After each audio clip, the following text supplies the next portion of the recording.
Hello everyone, and welcome to Dominion 6, a game where we play in a world that is inspired by various myths and historical nations and historical sort of um, faiths and religions on a planet where the ruling god, the so-called Pantocrator, has just vanished, and every aspiring archmage, demon, um, you know, titan, large monster, and what have you, has gone, hey, I'm going to be the new god.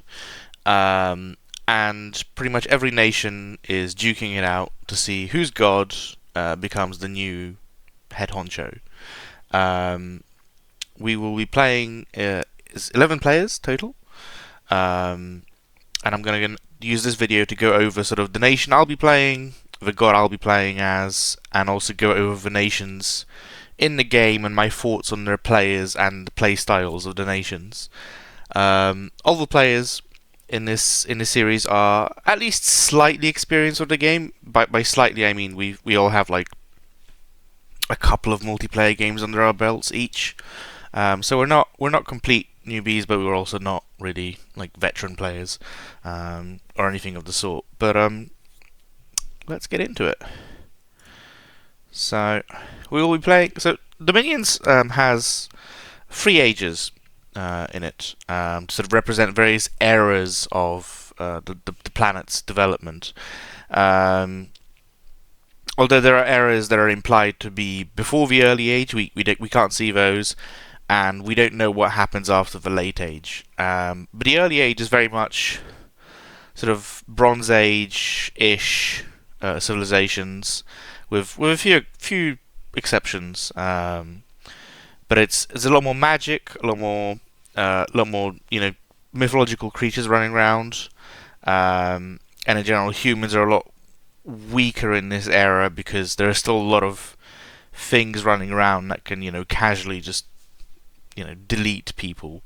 And as you progress through the eras, a lot of the magic and the fantasy creatures go away as human states. I say human specifically because there are other various like species in the game, but the whole progression of the game is that there are less and less mythological species as the game goes through the ages. So in the Middle Age, you have iron working and what have you, and better tools, better government, better organization, and the same is true for the Late Age, where you're starting to enter sort of late medieval, early Renaissance kind of armies.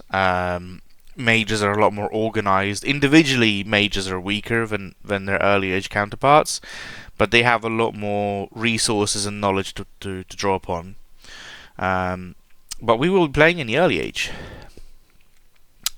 in sort of the time where magic is the strongest it is. And we shall be playing as the nation of Mekone, the Brazen Giants. So Mekone is a city inhabited by the Gigantes, a race of giants who descend from an ancient god. They took one look around the world and have realized that the humans are becoming more and more important in the sort of story of the world and um, in sort of the way that the world seems to be slowly shifting towards human supremacy over time. They've seen the fall of some other elder civilizations of other various sort of mythological creatures, and they are not happy about this at all. Like they hate this. So Mekone's population has basically decided that they're gonna kill every human god that they can get their hands on. They're gonna forge spears that can slay titans, and they are just gonna go out and make sure that humanity never reaches any sort of full potential. It has most of its units are human slaves who work for them and who they oppress brutally. Mekone is very much modelled on Sparta, so you know if you know anything about Sparta and their treatment of the Helots, yeah, expect that sort of thing from my giants towards their helots. Um, the Pretty much all my human units are pretty much all slaves who do what my giants tell them. And every year there is an event where my giants basically slaughter a few hundred people in the streets to sort of remind the humans of their place. They're not very nice people at all, but you know, tis what I'm playing. So in exchange for that, Mekone has some very interesting units, very powerful units, very fun units to use. So we'll go through a very unit roster first. It's a very small unit roster compared to some other nations which have like a long line of units here. You start with the Helot Peltist. These guys are basically slave javelineers. They wear leather and leather caps, and they throw javelins at people. They've not got very high morale because they're slaves, but you can pump these guys out in ludicrous numbers, and if you're throwing enough javelins at things, you may very well kill a lot of things, because in the early age, most people don't have a lot of armor. A lot of people are, leather is pretty high up there in terms of actual like defensive technology that a lot of people have access to. Obviously, some people are wearing metal and what have you, but most are wearing bronze as well, and it's not perfect. Additionally, the Helots have an interesting system where if they gain enough XP, they do get promoted and they do actually become freed from their bondage, and they gain increased stats. But you are paying higher upkeep for them doing so. Still, these guys will be recruited in the hundreds and die in hundreds. So the few veterans you have will not really impact your economy in any way. You have the two kinds of Ekdromos, the hoplites of the Mekone. They're nothing special, but they are well armed, decently armored, with formation fighter, which means that they fight in tighter formations, meaning you can get more attacks off in a smaller space on the battlefield. And I'll show people what that looks like later on. They're also slaves, and they can also promote to like a better unit. Beyond that, they have very standard human stats, 10 in most things. Finally, from the humans of the nation, we have the Perioseri Peltists. They are not slaves, as you can see. They're just very generic human javelineers, and in general, I'm not going to be recruiting these guys much, because the Helots, yes, they have lower morale, but a lot of our generals have a special skill which makes them taskmasters over slaves, which gives slaves extra morale. So these guys are generally useless unless you're trying to roleplay something specific. And now you come to our three giant units. First are the Discobulus.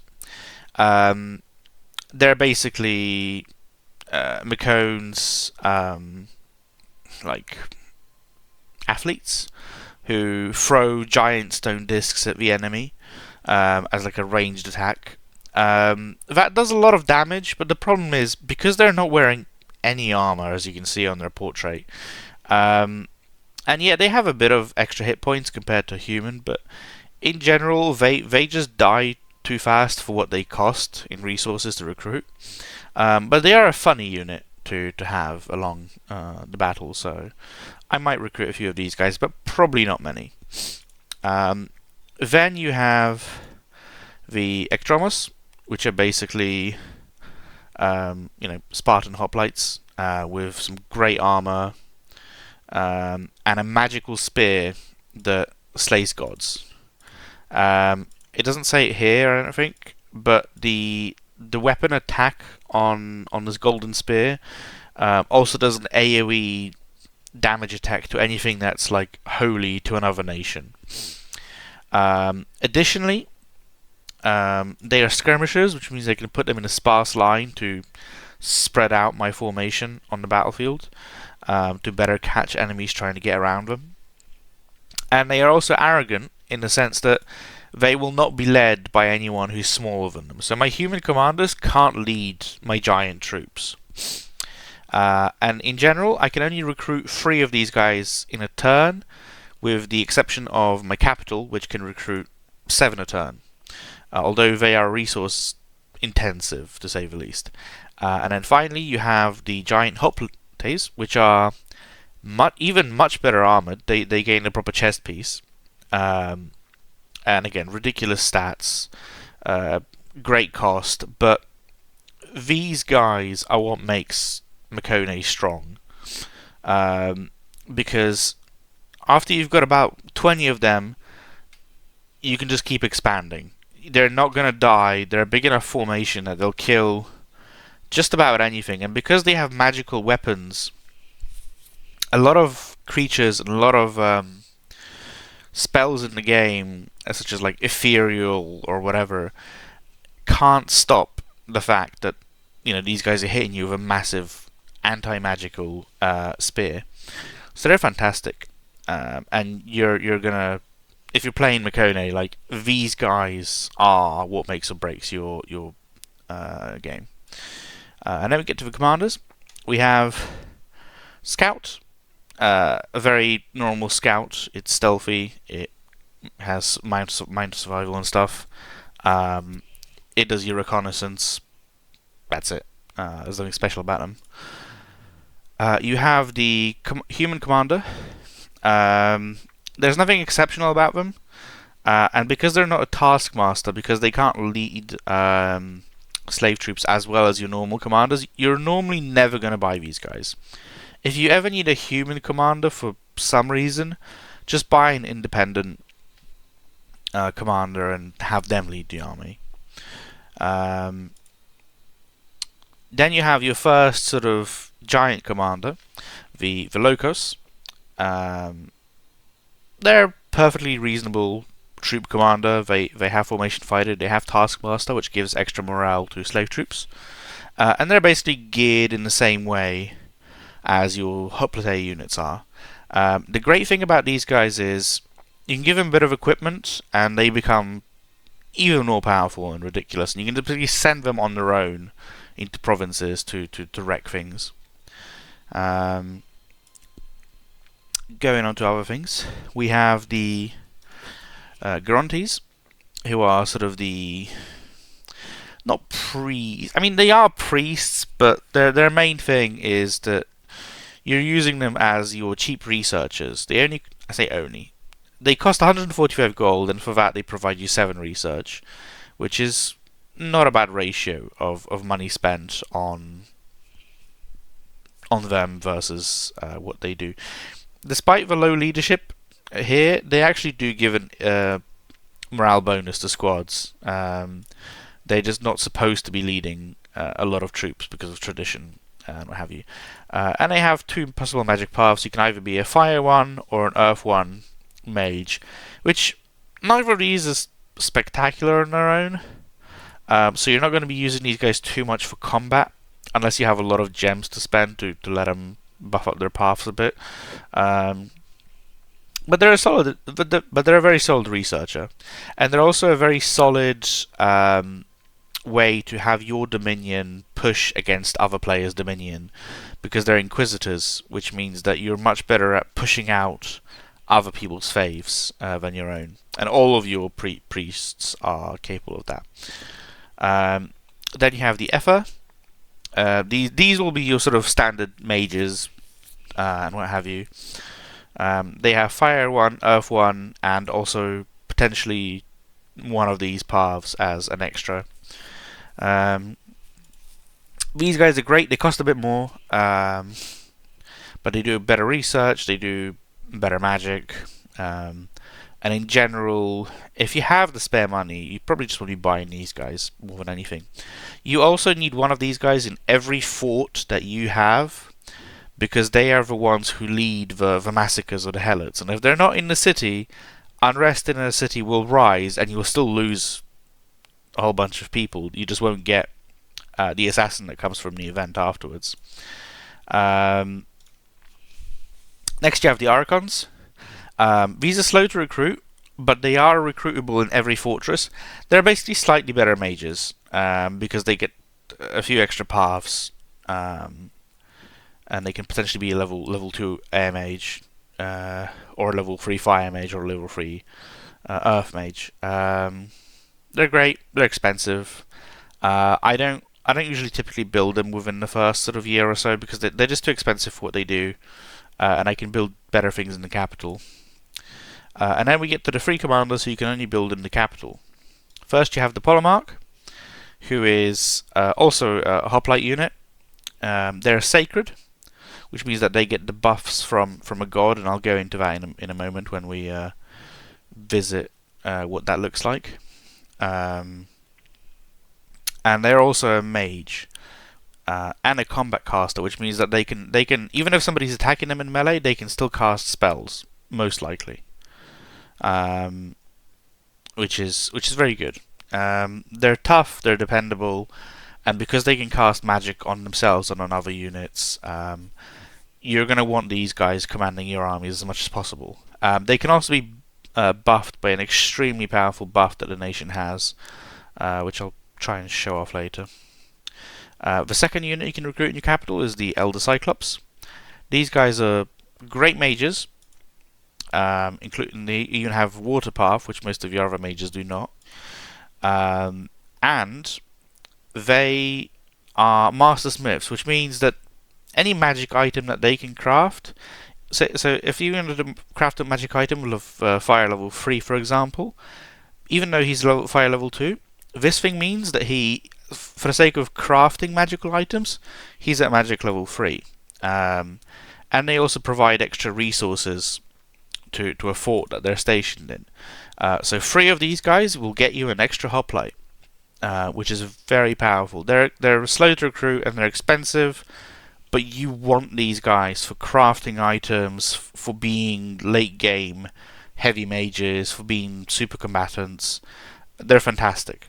And I wish I could have more of them.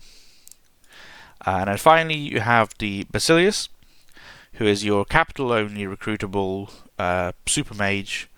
They've got very good magic paths, and they can get even more magic paths through random chance. Not too much to say about them, other than the fact that they obviously give you more reliable water path than most of your other mages, and they're just a great mage in general. Additionally, the nation gets some unique summons. Most of these are shared with any sort of cultures that are like Greek or Mediterranean inspired in general. You have the Spartae, which are like these undead constructs, which are a fantastic heavy infantry unit that you can just throw out onto the battlefield using some earth magic, and they ignore a lot of weapons, they ignore poison, ignore a lot of debuffs that can potentially hit troops. And they're a very nice thing to replace your infantry with, or at least supplement your infantry with. Then you have some summons. You have Curs, which are basically servants of the fates. Very great because they're ethereal, they can fly, they're invisible, and they cause fear amongst whoever sees them. So you have a bunch of these guys fly into the enemy, and they can make them rout by just scaring the hell out of them. Same thing for the Hounds of Twilight. They have a fear effect. They bite for magical damage. You have a giant bull made of brass and gold. These things are extremely tanky, and they just hit like a truck and trample enemies wherever they see them.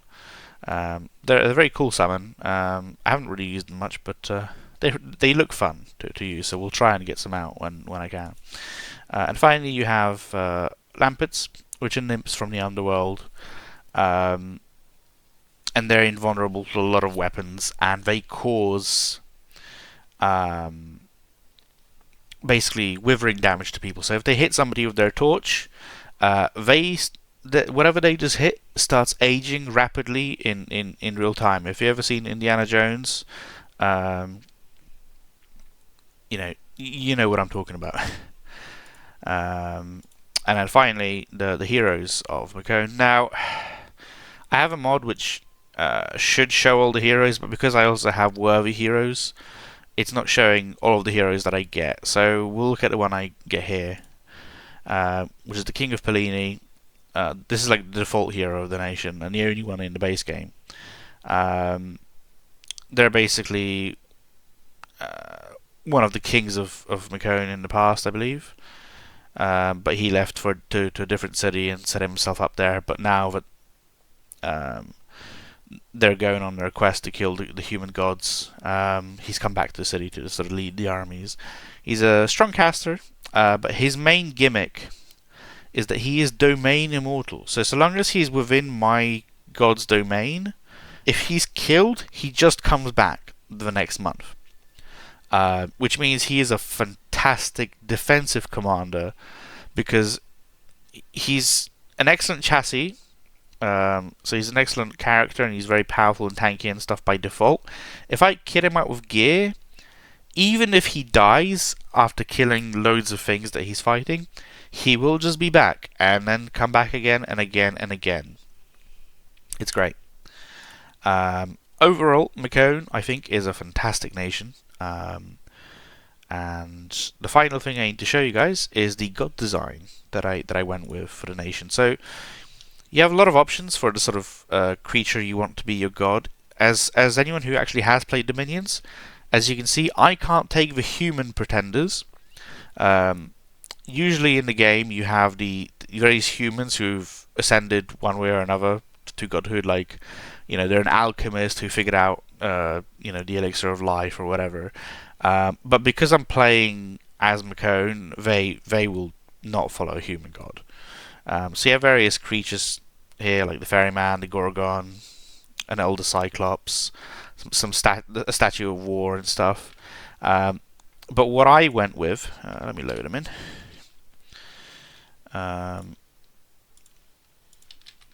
What I went with is a demi-lich, which is literally a pile of bones that can't really do anything on its own.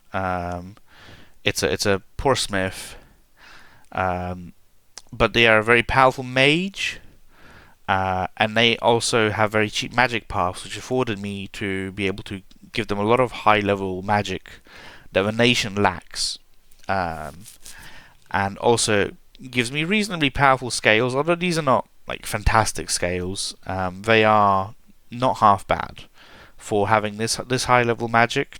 This isn't half bad.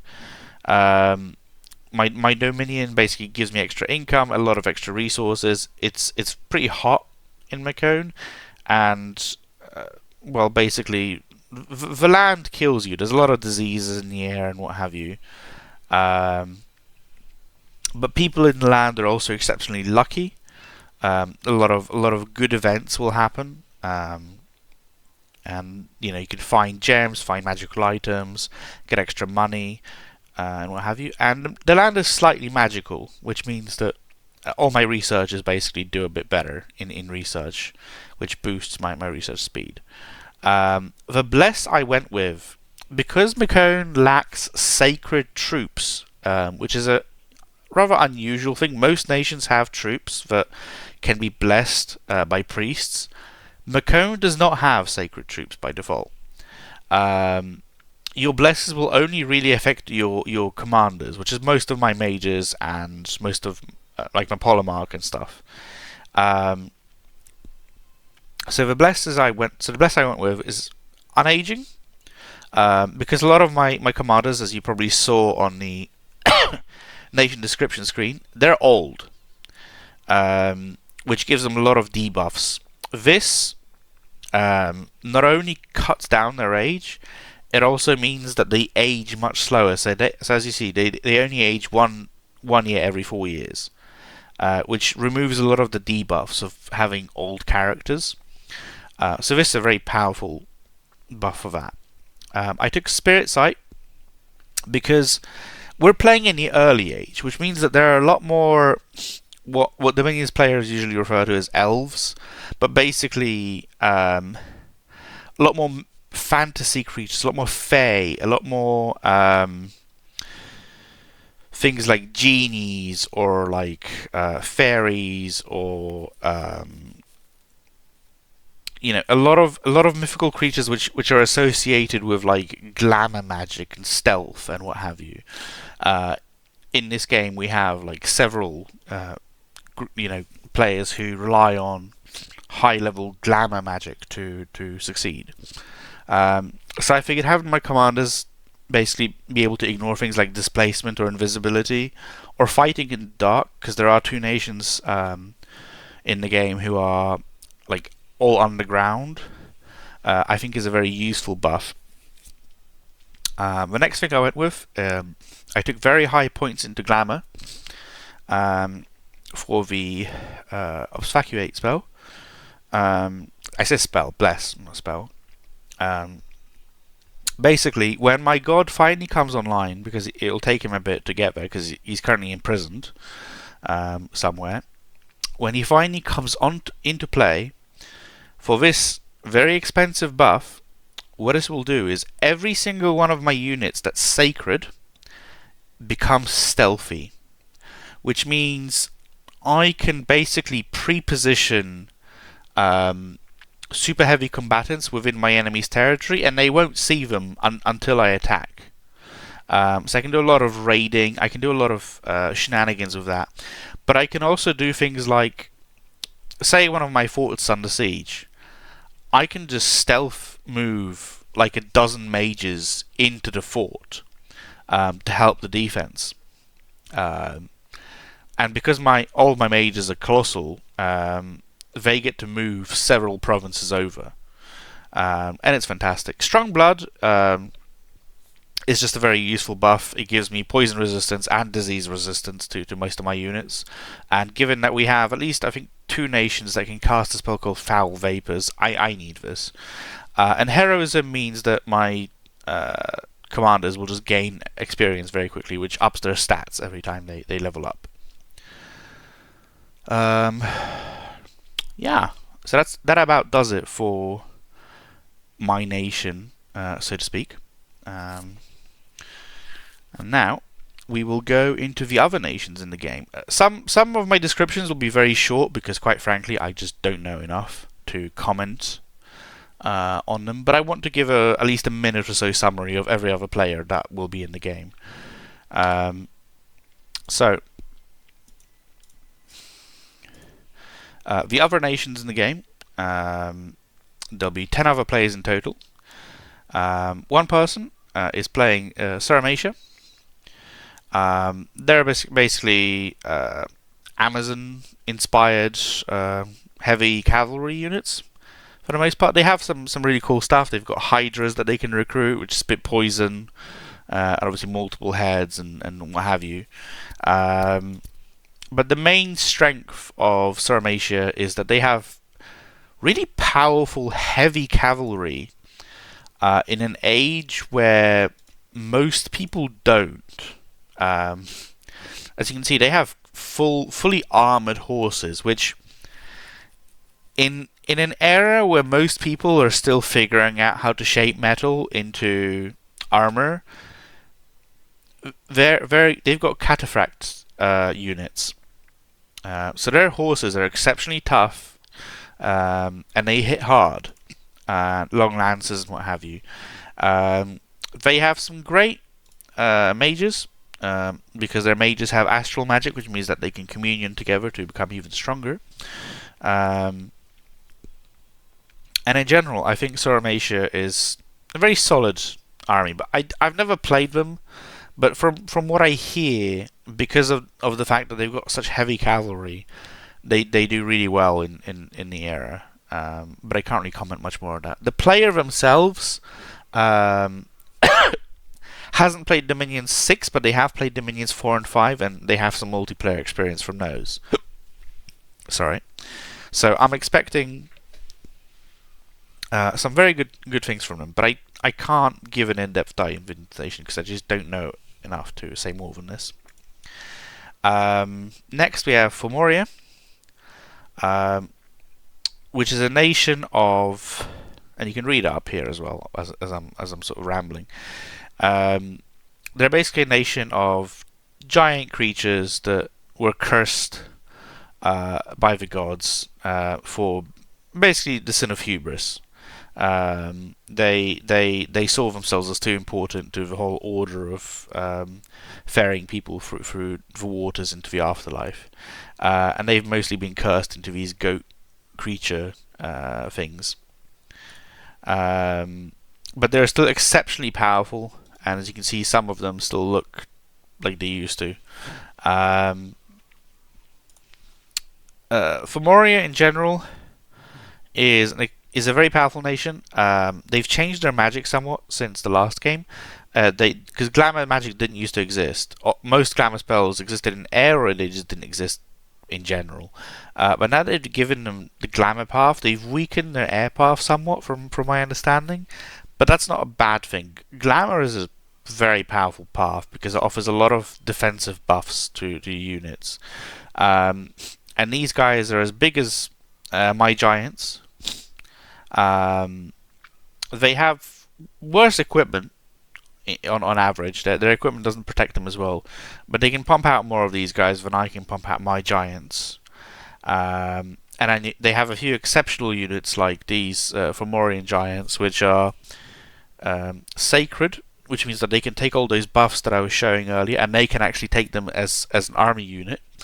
And they're also just huge with a lot of health. They've still not got as good armor as my guys do, but I'm not going to look forward to fighting these guys at all.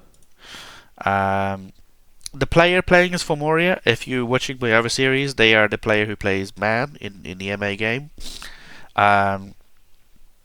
They're probably the most experienced of all of us. Oh wait, no, sorry. Ignore everything I just said in the past 10 seconds. Fomoria is being played by someone else completely. They are being played by a different friend who has played a lot of Dominions 3, but hasn't played much of Dominion 6, which they've only gotten into recently when we played a late age game, which I didn't record. Anyway. Then we have another player on Tirnanog, which is very Irish-inspired, sort of elvish creatures. A lot of glamour, a lot of stealth. These guys are like blurred in battle. They have like mirror images that if you hit them, that you just hit in thin air. You can't see them as they're traveling through the lands. They're very sneaky and what have you, so they can bypass a lot of your border provinces and get deep into your lands before they actually attack you. Very solid units, very solid mages. The player playing them is reasonably experienced. They won the late age game through basically psyching me and one of the other players out, and then jumping on 2 thrones when we weren't paying attention. So well done to them. I'm hoping that they don't win this game. Yep. Then you have another player playing as the Marverni. These are basically the goals from Asterix and Obelisk. I'm not even Obelix, not Obelisk. I'm not even gonna try and expand upon that. They have druids. They have like magical tattoos and potions to strengthen their guys. They have like boar warriors and what have you. And yeah, they're literally like if the village from Asterix and Obelix was a full nation, this is the Marverni. They're great. They're very fun. The player playing them is one of the newer players in our group. They've only played like 1 or 2 games solo, but they're rapidly picking up the game. So I expect them to actually do pretty well because the Marverni are fun. And then you have another player playing as the nation of Ulm. Ulm in the Middle Age is my favourite nation by far. But the early age variant of it is also quite fun. You're playing as essentially.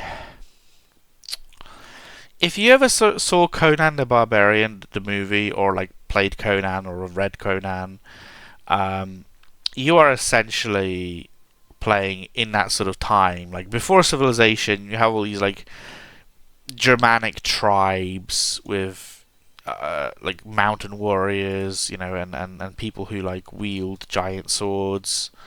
And you have shamans who lead things politically. It's great. The player playing them is also pretty new to the game. But yeah, Ulm is a lot of fun. You're playing basically like a bunch of barbarians trying to figure out how steel works. And they're actually one of the few nations who has functional ironworking in the early age, which is pretty unusual. Finally, you have one other player playing as Agartha. Agartha is a nation of basically giant one-eyed what are called pale ones in game. They're sort of these underground giants, and they're great at earth magic. They have a bit of other magic as well, fire, water, death. But their main thing is that they start underground and they want to conquer the surface world because they're a bit worried about the fact that the seal that holds back these gods that their ancestors sealed away is slowly starting to break, and they're a bit worried about that. So they want to conquer the overworld to maybe get away from that sort of thing. They're very powerful individually, but they're not very well armored. Most of them don't wear any kind of clothing, so they do have a habit of dying to a lot of things that wouldn't kill certain other units. But you get them in numbers. They're still big. They're bigger than the average human, and some of them do have armor. Some of them wear bronze. So they're very neat. We have another person playing as Ubar. This is the man player from the Middle Age game, and I apologize for having said something earlier, because they did originally consider Fomoria, which is why I think I thought about that. Ubar is essentially a nation of genies and jinn and what have you, and they are exceptionally magically powerful. It is frankly disgusting as to how good they are as a nation at that sort of thing, especially once the City of Brass, which is their like special event that happens when their god comes online, they get to recruit even bigger and more powerful genies, and these guys are ridiculous. They have resistance to fire and shock. They have slight susceptibility to cold, but they are ethereal, which means that anyone hitting them with a normal weapon has 75% chance of just missing. They can fly. They're invisible. They project mirror images of themselves, and they're unseen, which means that it's a lot harder to hit them. Just in general. They're also immune to storms, and they're more powerful in magically powerful provinces. They do have some weaknesses. Anyone that hits them with iron or just sort of iron and steel weapons, they take extra damage, and they also take extra damage and are stunned from just throwing salt on them, which is a magical item that's very easy to give to your commanders. But even so, these guys are ludicrously powerful mages, and I don't know if I can see it on here. Yeah, City of Brass. I mean, look at this guy. 4 in magic, fire, and a bunch of other paths, and they can still level up in more paths. And they produce heat aura and just everything. These guys are ludicrous. Yes, they cost an arm and a leg, and they're very slow to recruit, but a few of these guys, and well, pretty much anything you're facing them against, they will die. And they have a few other types that also come with the city. I think that's... No, we have 2 more players. We have 1 player playing as Nifelheim, the Frost Giants. These guys are fun. They're basically, the Jotuns from Scandinavian mythology and what have you. They're very good against cold magic. They're a bit susceptible to shock magic because in the backstory they obviously got attacked by 4 a lot, and that kind of imprinted the whole like susceptibility to being easier to be zapped by lightning.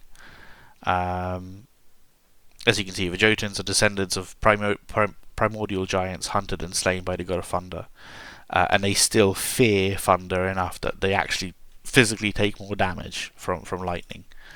And they are led by the Nifel giants, who are just these massive giants made of partially of ice that, protected by ice, they give a chill aura, which means that they freeze things around them literally, and they get stronger if the province they're in has a lot of stir in it. They're very fun. They're very strong. The player playing as them is also very new to the game, and we sort of suggested Nifelheim to them because Nifelheim is very simple in the fact that you have very solid troops, not the best in the era, but very, very dependable troops who can mostly be relied on to do most of your expansion and what have you. You got good mages, very, very nice spread of death, glamour, and blood magic, and some other possible paths. But your main thing is that your infantry is just very solid for the era. I mean, these are great stats for protection, and they'll cleave through most armies in the early age. And once you start getting them some magic, it's even better. And finally, I believe, gosh, that's been a while. Finally, we have Xibalba. Basically, a race of underground bat people who perform a lot of blood sacrifices for the demons that rule them. And they have a lot of fire magic, a lot of death magic, a lot of blood magic for that. Yeah. I don't have a lot to say. I've never really interacted with Xibalba. It's not like I've really given the greatest explanation of any of the factions, but I wanted to sort of show the factions that I'm facing off, and I might do a proper in-depth video on that later. But anyway, now we'll head into the actual game itself, where we've already started. I didn't get to record turn 1, so we'll be starting from turn 2, because just the turn rolled over before I had the chance to do anything. So we start in turn 2. We have a bunch of proclamations of people creating profits, because there's not much to do in turn 1 unless you're risking a blind expansion. So I've created my profit out of my first commander, called Enough Talk, Have At You, because, you know, since I named my god Miserable Pile of Secrets, I obviously want to quote the Castlevania cutscene as much as I can. So that's that. A lot of the others sadly did not rename their profits, either because they didn't know or didn't remember to do so. So a lot of these are very disappointing. But then some people understood what they're supposed to do. So we have Lumber, Son of Wood. We have Earthworm Jim, the pale one, and then again a whole bunch of people who didn't name their stuff. We had 2 events happen. We gained a whole bunch of dominion in our capital, which is very nice, and it gives some extra order, which is also very nice. No problems with this at all. And another event happened. Uh, just a tiny bit of province income increase. This is why I went with luck scales. Luck scales generally give you a lot of good events. Um, that doesn't mean you can't be hit by bad events, because luck scales also increase just the number of events that happen. But in general, you'll be a lot more happy with it than you won't be. And I managed to hire the mercenaries that the game started with. So let's look at our position. So we start here on the coast, sadly. I'm not entirely happy with this position, because that means our capital is only connected to 3 other provinces, which means that we not only have a limited way we can push out, we're also limited in the sense that our capital can only draw resources from these 3 provinces. Now, all 3 of these provinces are pretty solid. I can't see the stats for this one, but it's a forest, which I assume means it's pretty good. And even though this is a swamp, it has 10,000 population, which is also a pretty good number. So it's not all bad, but it's not great either. Anyway, so we hired some mercenaries. We hired these monkey people who are archers. They're stealthy, and we'll use them basically to support our front line. In the first turn, I hired just 4 of these giant hoplites, who are going to go in. I'm just going to mesh all these guys together. There's something better I could do with that, but I'm not going to bother. I'm just going to hold and attack closest enemy, and just going to overrun whatever I'm fighting. And my commander's going to go behind them. They're going to cast Ceremony of Courage, and then they're going to cast a bunch of Symbols of Death, which is basically a one-hit kill magic spell that high-level priests get. And then they're going to do whatever they feel like doing. I could then tell them to just keep casting spells, but I feel like right now having a 5th giant go into melee is not a bad idea. And they're tough enough that I trust them to survive. The archers are gonna just basically get in a bit closer. And they're basically going to fire support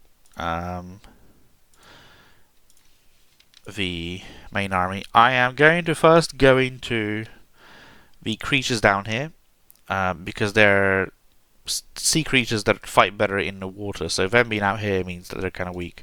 Whereas Amazon provinces, the problem with Amazon provinces that usually it means that they have a few mages backing them up, which can be very bad early on. So I'd rather fight this thing first. My scout will continue onwards. I want to see more of what's around here as quick as I can. And then in the capital itself, we are going to recruit. So first we're going to recruit as many as we can, so 4 hoplites, and we've got 350 gold left, which means we can't recruit the Cyclops, we can't recruit the Basilius, and we can't even recruit the Polemarch, but we can recruit an Effa, which we will do so. Effas are great. They're more expensive, but again, I feel like they're more useful. And now that we're in, we can also see that they have the poison resistance and disease resistance from my bless, because that's just a passive thing that they get, and they're also not old age anymore. Yeah, and that about does it. Oh, and my research is sort of planned out. Alteration free, construction free, and then some other stuff. I like to get a lot of this stuff to level 3, because that unlocks a lot of options, and then I can sort of focus more on the specific magic that I'm seeking. But Alteration Fleet unlocks some very nice combat buffs that my mages can cast, so yeah, that about does it. If I were feeling more...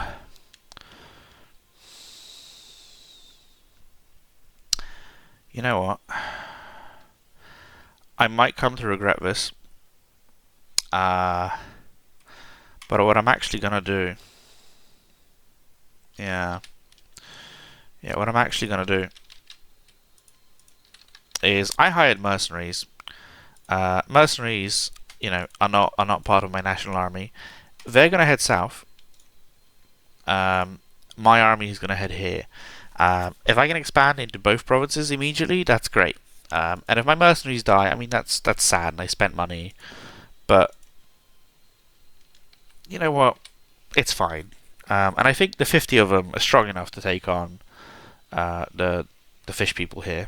So I am actually going to split the army, and that about does it for the turn. So thank you all for watching. I've been rambling for quite a while, and I haven't really explained too much, but if you stuck through with all that, well, thank you. And the next episodes will be quite a bit shorter because they'll just be me going through the turns. But yeah, have a good day, everyone. Thanks for watching.